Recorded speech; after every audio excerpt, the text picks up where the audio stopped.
Good morning students. क्या हाल है? Ray optics के प्रॉब्लम में परेशानी? कोई परेशानी नहीं। आज रे ऑप्टिक्स के प्रॉब्लम कंप्लीट कर लेते हैं।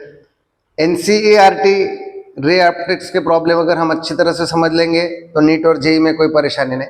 तो आइए पहला प्रॉब्लम शुरू करते हैं। A small candle 2.5 centimetre in size is placed at 27 centimeter in front of concave mirror of radius of curvature 36 centimetre. देखो हमारे पास एक कॉन्केव मिरर दिया हुआ है, ठीक है, जिसका रेडियस ऑफ कर्वेचर यानी सेंटर, ये जो डिस्टेंस है ये कितना दिया है 36 सेंटीमीटर। इसका मतलब इसकी जो फोकल लेंथ है वो 18 सेंटीमीटर हो गई, बराबर है। और क्या कहा है कि कैंडल जो है उसकी साइज दी है 2.5 सेंटीमीटर। वो कितने सेंटीमीटर पे रखी है? 27 सेंटीमीटर पे रखी है। देखो ध्यान दो, एक स्मॉल कैंडल है, कैंडल का साइज दिया है, गिवन क्या दिया है, देखो given size of object 2.5 centimetre और वो अपवर्ड है इसलिए पॉजिटिव लेंगे। क्या दिया है? रेडियस ऑफ कर्वेचर -36 सेंटीमीटर, बराबर है। तो फोकल लेंथ क्या आएगी? r/2 यानी -18 सेंटीमीटर।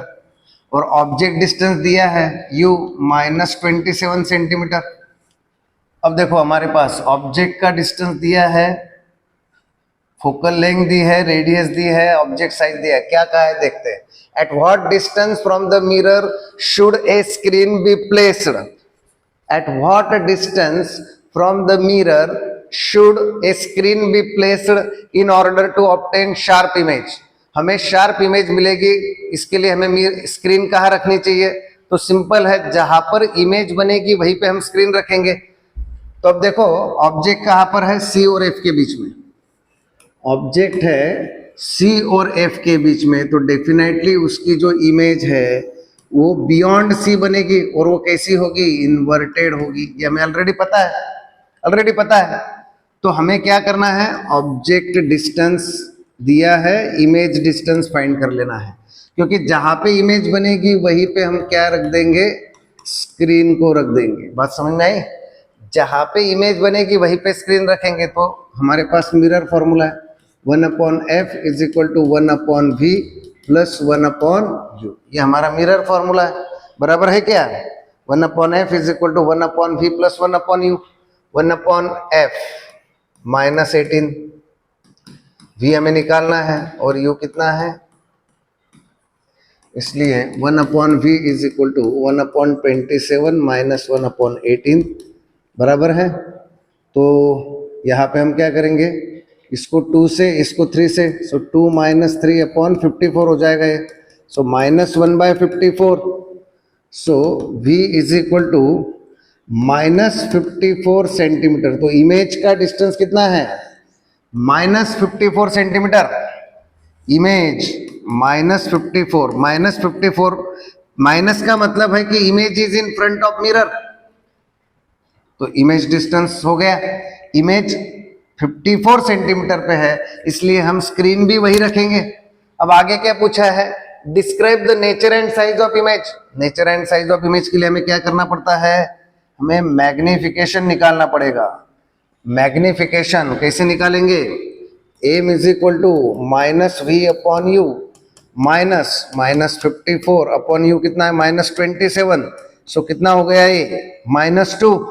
तो एम 2 से ज्यादा, इसका मतलब एनलार्ज्ड है, और निगेटिव है इसका मतलब इन्वर्टेड है। तो इमेज कैसी है? Real. In front of mirror है इसलिए रियल। निगेटिव एम है इसलिए क्या? इन्वर्टेड और enlarge. Beyond C, real, inverted and enlarge. ये हो गया इमेज के बारे में। अब आगे क्या है? If the candle is moved closer to mirror, अगर हम कैंडल को मिरर के पास लेके जाएंगे, अगर हम कैंडल को मिरर के पास लेके जाएंगे तो क्या होगा? जब कैंडल मिरर के पास आएगी तो इमेज उसकी दूर दूर होती जाएगी, बड़ी बड़ी होती जाएगी। जब कैंडल मिरर के पास आएगी तो इमेज दूर दूर होती जाएगी। जब कैंडल फोकस पे आ जाएगी तो इमेज इनफाइनाइट डिस्टेंस पे हो जाएगी, क्योंकि फोकस पे अगर ऑब्जेक्ट है तो इमेज इनफाइनाइट डिस्टेंस पे हो जाएगी। इसका मतलब जैसे जैसे हम कैंडल को करीब लेके जाएंगे इमेज दूर दूर होते जाएगी, इसका मतलब हमें स्क्रीन भी दूर दूर करना पड़ेगा। तो when candle moves closer and closer to focus, screen have to be move farther and farther. So ये हो गया हमारा फर्स्ट प्रॉब्लम। क्लियर? देखो कुछ परेशानी है क्या इसमें?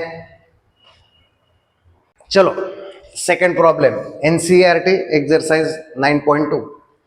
क्या है प्रॉब्लम? देखो, ए 4.5 centimetre needle is placed 12 centimetre away from convex mirror. अब हमें मिरर कॉन्वेक्स दिया हुआ है। पिछले प्रॉब्लम में हमारे पास कॉन्केव मिरर दिया हुआ था, अब हमारे पास है convex mirror. So we have convex mirror now. ठीक है, और ऑब्जेक्ट कहाँ पर है? 12 centimetre from the convex mirror. Convex mirror से कितने सेंटीमीटर पे ऑब्जेक्ट है? 12 सेंटीमीटर पे। और ऑब्जेक्ट की साइज दी है 4.5 सेंटीमीटर। देखो ध्यान दो अच्छी तरह से, क्या क्या दिया हुआ है।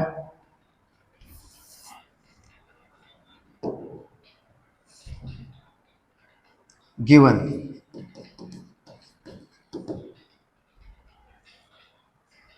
ऑब्जेक्ट की हाइट दी है 4.5 सेंटीमीटर, H0। ठीक है, ऑब्जेक्ट कितने डिस्टेंस पे है? 12 centimetre in front of concave mirror. Negative लेना पड़ेगा। कॉन्वेक्स मिरर दिया है, फोकल लेंथ ध्यान रखना है, focal length of convex mirror is always positive. Location of image पूछा है, हमें इमेज क्या बनेगी? तो हमें ऑलरेडी पता है कि अगर कॉन्वेक्स मिरर है तो इमेज बैक साइड में रहेगी, इरेक्ट रहेगी, डिमिनिश्ड रहेगी, यानी बिहाइंड मिरर रहेगी, डिमिनिश्ड रहेगी, इरेक्ट रहेगी। तो ये ऑलरेडी हमें पता है। तो हम अभी सिर्फ लोकेशन ऑफ इमेज ढूंढेंगे। उसके लिए हम क्या यूज करेंगे? Mirror formula. 1/, ये 15 है प्लस में, ये -12 है। सो 1/v इज इक्वल टू 1/15, -12 उधर जाके प्लस हो जाएगा। सो यहाँ पे 4 से, इधर 5 से एलसीएम निकालेंगे। सो 9/60 हो जाएगा, ये बराबर है। So v is equal to 60/9। So this is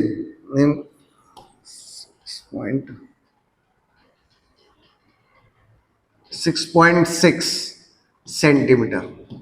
so ये हो गया इमेज डिस्टेंस। इमेज, और ए पॉजिटिव है, इसका मतलब image is back of the mirror. Image is back of mirror, is at back of the mirror at a distance 6.6 centimetre. अब इसका magnification देख लेते हैं। -v/u, -v कितना है? 6.6, या फिर v को हम ऐसा लिख लेते हैं 60/9। v इज 60/9 और u कितना है? 12। माइनस में है, माइनस में ध्यान रखना है। सो माइनस माइनस प्लस हो जाएगा 60/, या फिर 6.6 ले लेंगे और 12। तो ये देखो क्लियर कट दिख रहा है, लेस देन 1 है। As magnification is less than 1, तो इमेज क्या हो जाएगी? क्या हो जाएगी? Image diminished. ठीक है, डिमिनिश्ड इमेज हो जाएगी। अब हमारे पास और एक फॉर्मूला है, HO/HI is equal to V/U। तो हमें HI निकालते आएगा, size of image, U/V into HO। U कितना है? 12।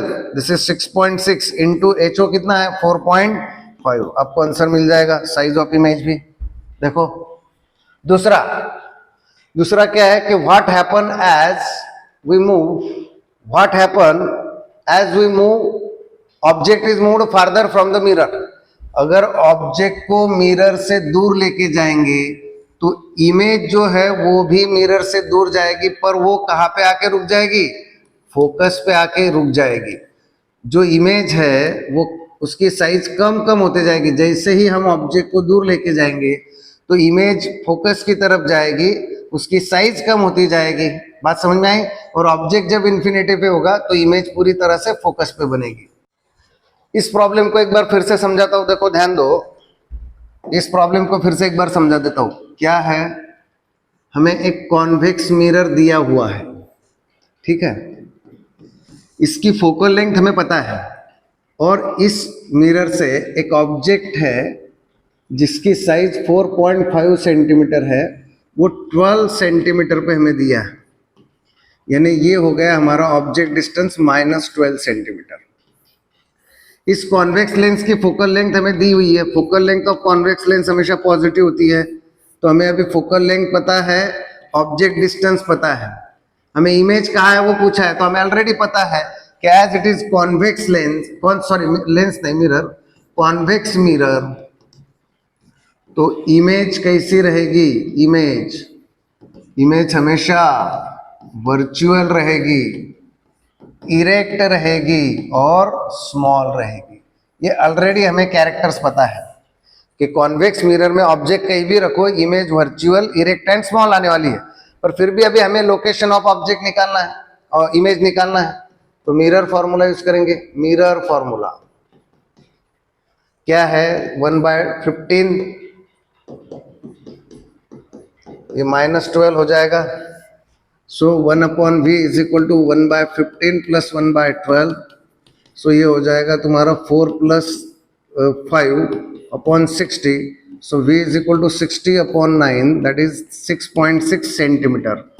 तो तुम्हारा इमेज डिस्टेंस पॉजिटिव आया, इसका मतलब इमेज यहाँ से यहाँ पे कहीं तो भी होगी, वो इरेक्ट होगी, छोटी होगी, ये ध्यान में रखना है। फोकल लेंथ कितना दिया हुआ है? 15, ये 6.6 पे इमेज बनी। फोकल लेंथ, फोकस यहाँ पे है, बात समझ गए? अब क्या पूछा है? Describe what happen as the needle is moved farther from the mirror. जब भी ये नीडल जो है, ये नीडल जब भी मिरर से दूर जाएगी तो इमेज उसकी फोकस की तरफ बढ़ेगी, और जब ऑब्जेक्ट डिस्टेंस इंफिनिटी हो जाएगा तो इमेज पूरी तरह से फोकस पे बन जाएगी और ये वेरी वेरी स्मॉल होगी। So as object is moved away from the mirror, image will move towards focus, and when object is at infinity, image will be at focus. It will not move beyond focus. ध्यान में रखना है। तो ये तुम्हारा 9.2 problem भी पूरा हो गया। अब हम अगला प्रॉब्लम देखते हैं 9.3। अब ये एक अच्छा प्रॉब्लम है, ध्यान दो जरा अच्छी तरह से। 9.3 क्या है? देखो, a tank is filled with water to a height of 12.5 centimetre. एक टैंक दिया हुआ है, ठीक है। इसकी हाइट कितनी दी है? 12.5 सेंटीमीटर, ठीक है। The apparent depth of a needle laying at the bottom, ये बॉटम पे एक नीडल है, पर हमें जब हम ऊपर से देखेंगे तो वो नीडल हमें यहां पे दिखाई दे रही है। कितने डिस्टेंस पे? 9.4 सेंटीमीटर, इतने डिस्टेंस पे। देखो ध्यान दो, टैंक का पूरा डेप्थ कितना है? 12.5 सेंटीमीटर। जो नीडल है टैंक के बॉटम पे है, वो हमें कहां पे दिखाई दे रही है? ऊपर दिखाई दे रही है, बराबर है। 9.4 डिस्टेंस पे ये हो गई उसकी apparent depth. This is apparent depth and this is real depth, ठीक है। What is refractive index of water? तो हमारे पास फॉर्मूला है, refractive index is equal to real depth upon apparent depth. So refractive index is equal to 12.5 upon 9.4। बात समझ रहे हैं क्या? तो ये नियर अबाउट क्या होगा? 9 1s are 9, 1.3 के आसपास ही आएगा। सो रिफ्रैक्टिव इंडेक्स हमें मिल गया। देखो बात समझ में आई?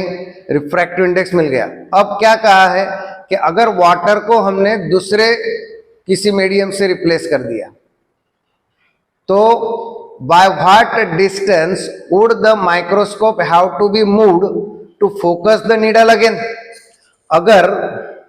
अगर हमने, ध्यान देना है, अगर हमने पानी की जगह हमने दूसरा लिक्विड यूज किया जिसकी रिफ्रैक्टिव इंडेक्स कितनी दी है, म्यू दी है, म्यू डैश।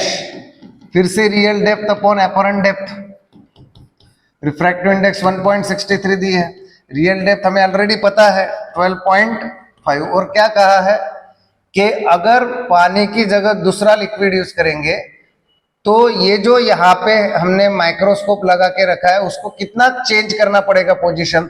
तो पहले हम एपरेंट डेप्थ निकाल लेंगे। Apparent depth 12.5 upon 1.63 that is 125 upon 16.3 होगा, दैट इज समथिंग 7.6 के आसपास से आ जाएगा एपरेंट डेप्थ। अब यहाँ पे जो एपरेंट डेप्थ था उसको मैं पहले h मान लेता हूँ और इसको h डैश मान लेता हूँ। पहले क्या था, 9.4 सेंटीमीटर पे था। अब कहाँ पे दिखाई दे रहा है, अब यहाँ पे, सॉरी, अब यहाँ पे हमें नीडल दिखाई दे रही है 7.6 पे। ध्यान दो, 9.4 पे पहले दिखाई दे रही थी, अब यहाँ पे दिखाई दे रही है। तो पहले माइक्रोस्कोप यहाँ पे फोकस किया था, अब यहाँ पे करना पड़ेगा। क्वेश्चन क्या कहा है, by what distance would the microscope move. तो हमें ये डिस्टेंस निकालना है। ये कितना आएगा, 9.4 माइनस 7.6 दैट इज 1.8 सेंटीमीटर से हमें माइक्रोस्कोप को मूव करना पड़ेगा। देखो बात समझ में आई क्या, फिर से समझा दो, ध्यान दो। क्वेश्चन क्या है, देखो हमारे पास एक टैंक दिया हुआ है, टैंक की apparent depth, sorry real depth दी है 12.5 सेंटीमीटर। जब हम माइक्रोस्कोप यहाँ पे हमने रखा है तो हमें 9.4 सेंटीमीटर पे हमें यहाँ पे रखी हुई नीडल ऊपर दिखाई दे रही है। जब हम पानी यूज कर रहे हैं यहाँ पे तब, तो रिफ्रैक्टिव इंडेक्स ऑफ वाटर पूछा है, real depth upon apparent depth, तो ये डिवीजन हो गया 1.3, ये प्रॉब्लम खत्म। दूसरा क्या कहा है उन्होंने कि अब लिक्विड बदलने के बाद माइक्रोस्कोप की पोजीशन बदलनी पड़ेगी, तो हम पहले ये निकाल लेंगे एपरेंट डेप्थ। जब लिक्विड बदल दिया तो real depth upon apparent depth, यही फॉर्मूला यूज करेंगे। रिफ्रैक्टिव इंडेक्स दिया हुआ है तो एपरेंट डेप्थ कैसे आएगी, रियल डेप्थ अपॉन ये refractive index. So 12.5 upon 6.63, sorry, 1.63, it comes to be 7.6 near about। अब जब दूसरा लिक्विड यूज किया तो ये 7.6 पे हमें नीडल दिखाई दे रही है, बराबर है।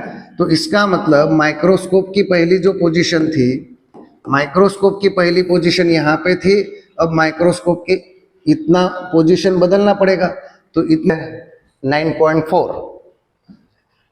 Figure A and B shows reflection of air in incident at 60 degree, at 60 degree, यहाँ पे 600 है, प्रिंटिंग मिस्टेक, 60 डिग्री कर लो, with the normal to glass.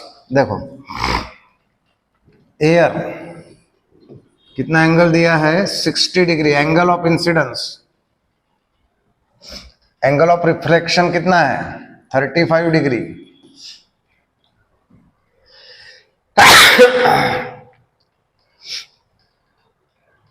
Angle of reflection in glass when angle of incidence is 45 degree with the normal to water glass interference.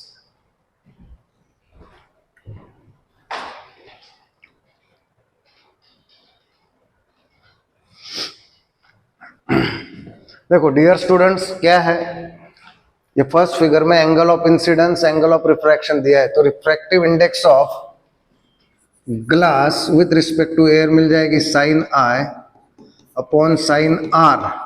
आई का मतलब 60 degree, sign 60 और are N A 35, sign 35 दिया है 5736। तो हम इसको क्या करेंगे, 0.87 upon 0.57 that is 87 upon 57 that is, it is 1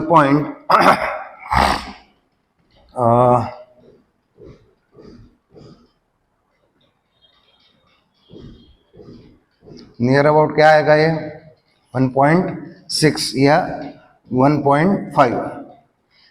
अब ये सेकंड फिगर देखो, यहाँ पे एंगल ऑफ इंसिडेंस 60 डिग्री है और एंगल ऑफ रिफ्रैक्शन कितना है 47 degree.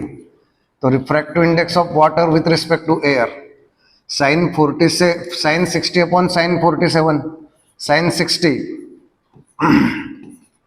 Sign 47, so 0.87 upon 0.65, that is 87 upon 65, so it comes to be 1.3। और यहाँ पे ग्लास और वाटर है, ग्लास में 45 डिग्री है और वाटर में R पूछा है, तो refractive index of glass with respect to water is sine I upon sine R। और ये कैसे निकालेंगे, तो mu G upon mu W, sine 47 1/√2 यानी 0.7 साइन R। अब म्यू जी कितना है 1.3, सॉरी 1.5, म्यू डब्ल्यू कितना है 1.3, so sine R is equal to 0.7 into 1.3 upon 1.5, that is 0.7 into 13 upon 15, so 9.1 upon 15, it is 0.6, sin R is 0.6, so R is equal to sin inverse of 0.6, 38.2 degree. देखो